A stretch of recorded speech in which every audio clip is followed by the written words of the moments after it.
Hey everyone, welcome back. Hope you're having a fantastic day so far. So this week, certain beneficiaries of Social Security are going to receive a check from the SSA of right around $5,000 at the max. Plus, we're going to be covering a critical email that the SSA just sent out to millions of beneficiaries. In today's video, once again, we are going to be breaking down everything that you need to know.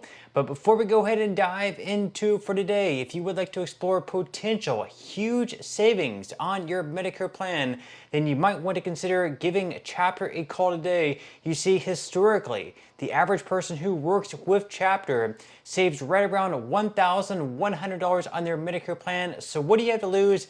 Give Chapter a call today with that number up there on the screen. That number is 612-895-2101.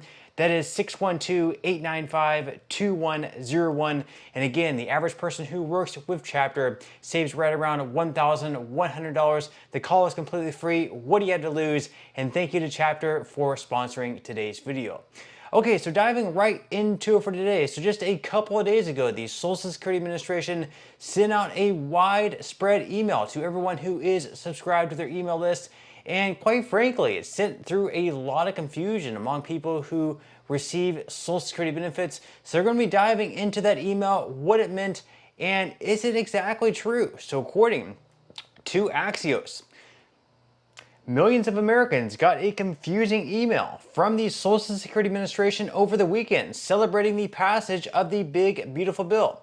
Why it matters. It's unusual for the agency to blast an overtly political message to its massive email list, which includes retirees and those who've signed up at their website. Now, tax experts, former agency leaders, and advocates for the agency are criticizing the email for spreading misinformation, and the email claims that the spending bill eliminates federal income tax on Social Security benefits for most beneficiaries. It says this elimination is in addition to providing an enhanced deduction for taxpayers aged 65 and older, ensuring that retirees can keep more of what they have earned. So during Trump's campaign, he promised several different things. He promised no tax on tips, he promised no tax on overtime, and he also promised no tax on Social Security, in addition to numerous other things as well. Now, no tax on tips and no tax on overtime was included in his one big beautiful bill.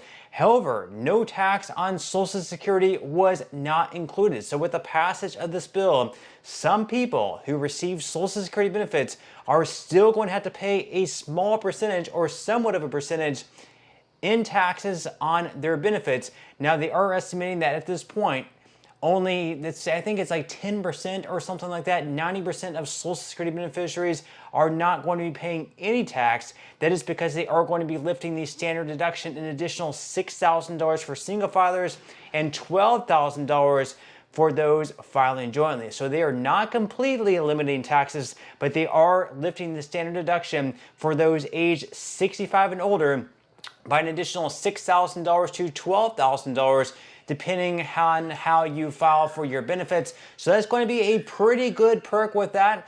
And also, you have to keep in mind that those are certain people who are under the age of 65 who receive Social Security benefits. So if you start claiming as early as 62, 63, or 64, then you won't yet be able to claim this additional $6,000 deduction or $12,000 deduction. So it is a bit of misinformation there saying that you're no longer going to have to pay any taxes on your Social Security benefits. Is it true that more people are now not going to have to pay any additional taxes on their Social Security? Yes, that part is true. However, it's not going to be a complete elimination of taxes at the federal level on Social Security benefits. That's because we're still going to have right around 10% of Americans receiving Social Security paying a portion of taxes on their Social Security. Now, they go on here to say that the big bill does contain a big temporary tax break for seniors who get an enhanced deduction on their federal income tax for the next 4 years. That will mean fewer seniors will pay taxes on benefits until 2028. However, the bill does not eliminate taxes on Social Security benefits, though President Trump and the White House keep claiming that it does. He said, quote, "There is no provision in the budget bill that directly eliminates or even reduces taxes on Social Security benefits." Howard Gleckman, senior fellow at the Nonpartisan Tax Policy Center, told the Washington Post. So once again, it is a partial lie there that's going to completely eliminate benefits, but also the second part, there is a provision in the bill that would reduce taxes. That's because it's going to be an additional $6,000 to $12,000 deduction. So obviously, if you're able to deduct an additional $6,000 from the Social Security benefits, that's going to mean less taxes that you're going to have to pay in, or perhaps at that point you may not have to pay any taxes at all. Now, they also mentioned here that while the agency has sent out press releases or tweets from time to time that could be viewed as political, sending a mass email like this to large a list is something new, says experts.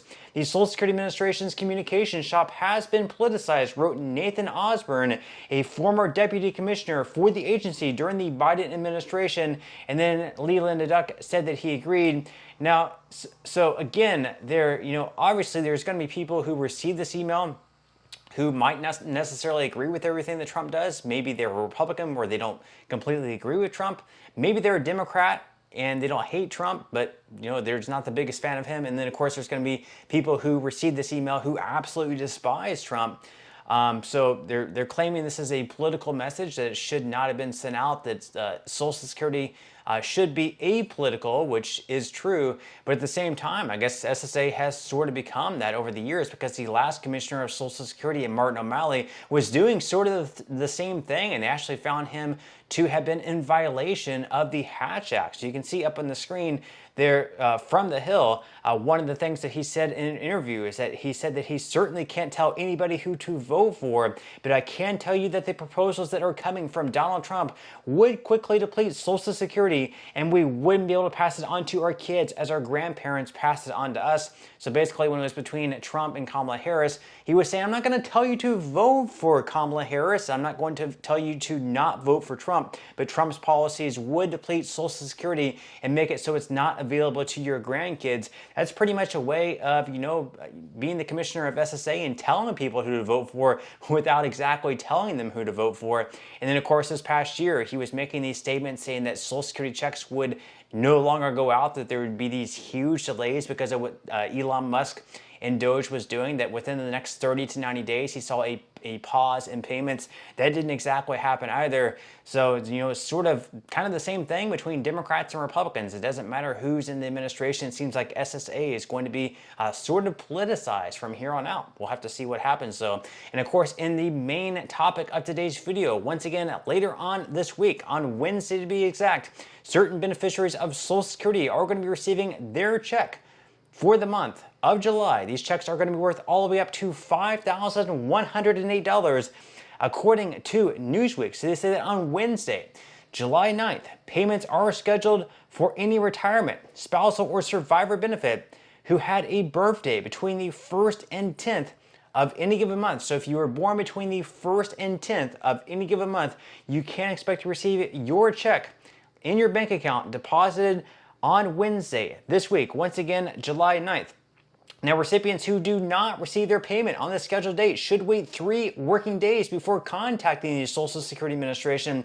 Saturdays, Sundays, and public holidays do not count as working days. And of course, later on this month, we have 2 more payments set to go out. So next Wednesday on July 16th, those benefits are going to be going out to those born between the 11th and 20th of any given month. And then the following Wednesday after that, on July 23rd, those are going to be going to those born between the 21st and 31st of any given month. And then, of course, as of a couple months ago, back in May, the average check actually got lifted up to $2,002.39 for the average check. And you can actually get higher or lower than this amount, as benefits are based on how much a recipient has earned during their career and the age at which they decide to begin collecting. So the highest benefit possible is $5,108. It's going to be available to those who delay claiming until all the way at age 70. Now, those who decide to retire at the earliest possible age at 62 can receive up to the maximum of $2,831 a month, while waiting until 67. The full retirement age increases the maximum amount to $4,018. So again, very few people actually receive the maximum of $5,108. And once again, on average, the average check is going to be right around $2,000. So With that said, that pretty much wraps up today's video. Leave your thoughts and comments below about everything that we discussed in today's video. We'd definitely love to read them, but that's all we have for today's video, and I will see you in the next one.